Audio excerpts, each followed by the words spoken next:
Welcome to Titan Recap, where we will recap and discuss the latest in Titan athletics. My name is Dylan Shabilsky. We have a lot of sports to talk about tonight, but before we talk about the thing everyone wants to talk about, which is, of course, women's basketball, we've got to send some love to track and field. Jacob, what do you have for us? The Oshkosh women's track and field team accumulated a total of 94 points in the WIAC Championship presented by Culver's. They won two events on Saturday, that was February 24th, to finish in second place. UW Lacrosse scored 281.5 points to claim the team title, and UW Eau Claire followed the Titans in third place with 90 points.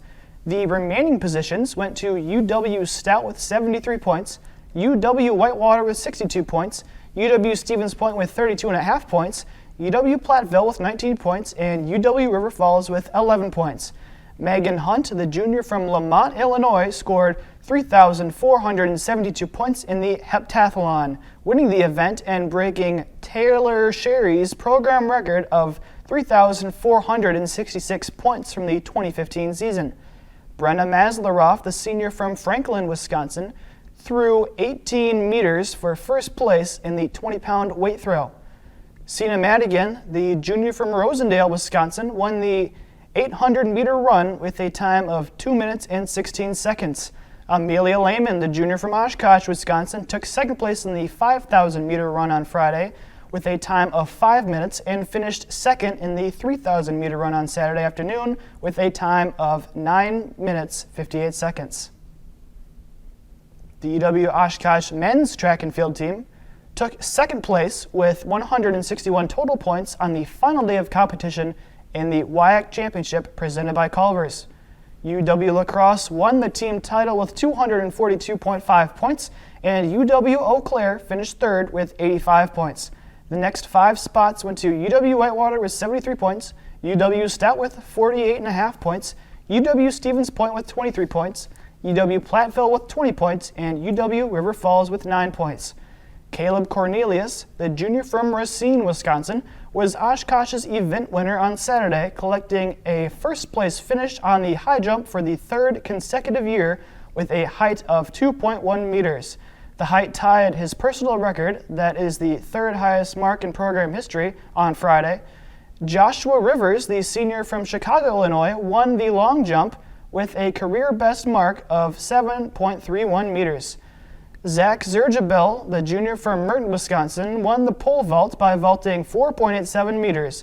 Aiden Sears, the junior from Eureka, Illinois, ran a program record time of 8.02 seconds in the 60-meter hurdles final round to finish second in the event. Congrats to all the winners at the WIAC track.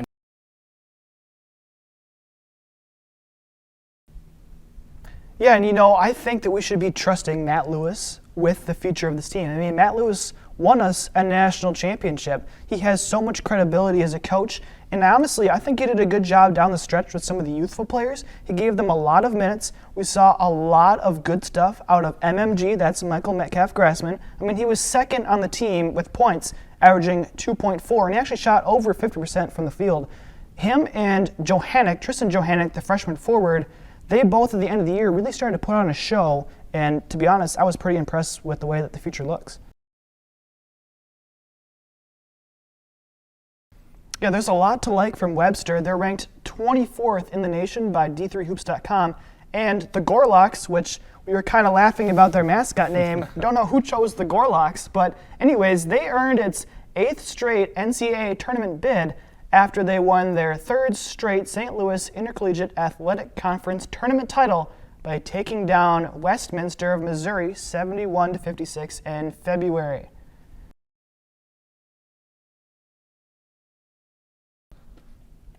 Yeah, honestly, I don't think we should be hating on the Titans pitching too much on the baseball side, just because they have Connor Brinkman, who is an all-WIAC pitcher. He was really good last year, and I think he just needs some time to get ready for the season. They also had LJ Waco, too, in relief.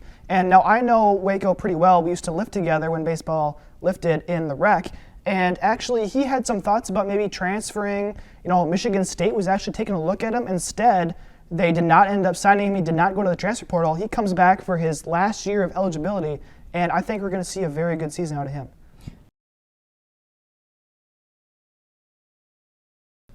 Yeah, and moving on from the baseball, softball aspect, let's take a look at the track and field, Jacob. I know you talked about that a little earlier. Let's dive into that more. Yeah, no, I thought it was a very strong finish for both teams at the indoor meet. Now, next week, they are going to have the last chance meet for the qualifiers for the NCAA Indoor Championships. And just looking at some of these, runners, they have a really good chance to place in some of those NCAA events. I mean, you have Sina Madigan, who won the 800-meter run. That was a strong performance. Brenna Masleroff, she's been one of the best in the business for the weight throw for a long time as she is a senior. She's had 4 really good years, threw for 18 meters in the last meet. And, of course, Megan Hunt with 3,472 points in the heptathlon. That's always a really good number when you have over 3,000 points in the heptathlon. So I think we have, on the women's side at least, we have a lot of contenders for an NCAA title. Yeah, obviously great to see the Bucks back on track. And I'd love to hear about their G League team as well, the Herd. Jacob, take us to the Herd. Yeah, unfortunately, as of late, the Herd have actually gone in the other direction as the Bucks. The Herd ended the first half of the regular season on a 6-game winning streak just before the All-Star break. But then, as soon as they came back from the break, they've lost their last 2 games to the Rip City Remix. The last game they played was on Saturday in front of the second largest crowd, actually, in the history of the Oshkosh Arena. The Wisconsin Herd fell to the Rip City Remix 109-106 in overtime. Now, in overtime, which the G League rules are a little bit different, there's actually a target score, so the Herd had to get to 109. Unfortunately, even though they led for most of the game by 20 points, they were not able to complete that comeback. And next game they will play is against the Capital City Go-Go, which is 12-9 on the year. They are 5th in the Eastern Conference, with tip-off scheduled for 6 p.m. on February 28th. Awesome. Well, that's all the time we have here on Titan Recap. I hope you enjoyed, and we all had a great time here for the first show. So we'll be back here next week for episode 2. Thank you for joining us here on Titan Recap on Titan TV.